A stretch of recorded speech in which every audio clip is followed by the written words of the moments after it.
Salem Oviya jewellers தங்கம் வாங்கும் அனைவருக்கும் எடைக்கு எடை வெள்ளி இலவசம், செய்கூலி சேதாரம் முற்றிலும் இலவசம். மீண்டும் மும்முனை போட்டியாக மாறிப்போயிருக்கும் கேரளா சட்டப்பேரவை தேர்தலில் எப்படியாவது வெற்றியை வசமாக்கிவிட பாஜக மல்லு கட்டுவது குறித்து விவரிக்கிறது இந்த செய்தி தொகுப்பு.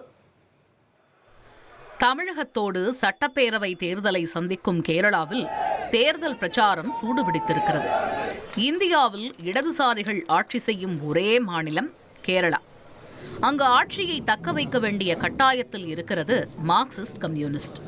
மறுபுறம் எதிர்க்கட்சியாக இருக்கும் காங்கிரஸ் 2016 பறிகொடுத்த அரியணையை பிடிக்க போராடுகிறது.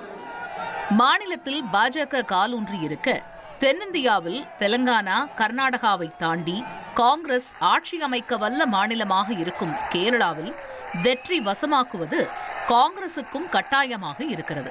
இதற்கு மத்தியில் தென்னிந்தியாவில் பாஜக பிரத்யேகமாக டார்கெட் செய்யும் மாநிலமாக கேரளா இருக்கிறது. கேரளா பாஸ்ட் எலெக்ஷன் ரிசல்ட் எல்லாம் வாக்கு வங்கியிலும் சரி, வெற்றியை பதிவு செய்வதிலும் சரி, பாஜகவுக்கு பாசிட்டிவாகவே இருக்கிறது. கேரளாவில் 2016 சட்டப்பேரவை தேர்தலில் 10.6% வாக்குகளை வசமாக்கிய பாஜக முதல் முறையாக ஒரு தொகுதியில் வெற்றி பெற்றது. 2019 நாடாளுமன்ற தேர்தல், 2021 சட்டப்பேரவை தேர்தலில் பாஜக கூட்டணிக்கு வெற்றி கிடைக்கவில்லை என்றாலும் கூட்டணியின் வாக்கு வங்கி எதிர்க்கட்சிகளை அலர்ட் செய்தது.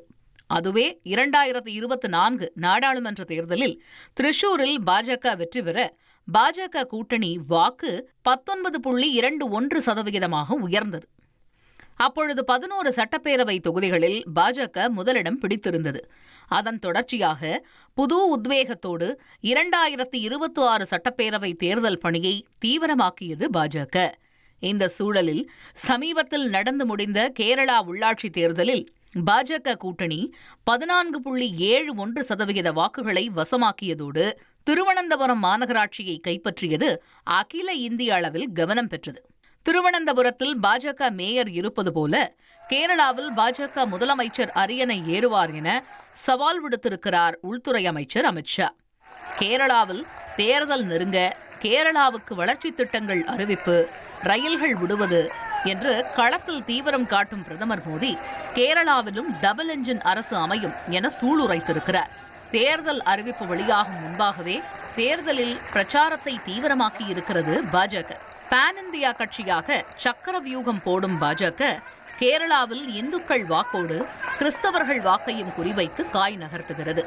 இரட்டை இலக்க இடங்களில் வெற்றியை வசமாக்க இடதுசாரிகள் காங்கிரசுக்கு டஃப் ஃபைட் கொடுக்கும் வகையில் வேட்பாளர்களை களமிறக்க பாஜக வியூகம் போடுகிறது. வளர்ச்சியடைந்த கேரளா, பாதுகாப்பான கேரளா, வழிபாட்டு நம்பிக்கையை பாதுகாப்போம் என பிரச்சார கோஷத்தை முன்வைத்திருக்கிறது பாஜக.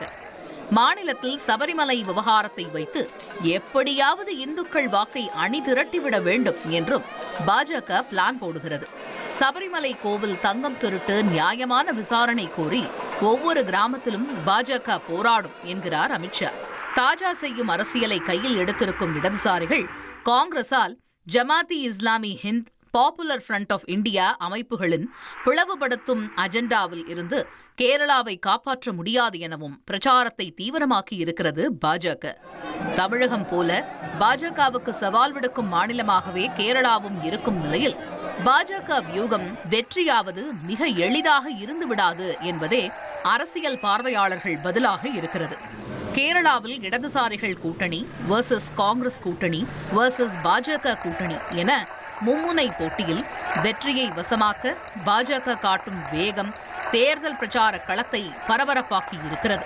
சேலம் ஓவியா ஜுவல்லர்ஸ் தங்கம் வாங்கும் அனைவருக்கும் எடைக்கு எடை வெள்ளி இலவசம், செய்கூலி சேதாரம் முற்றிலும் இலவசம்.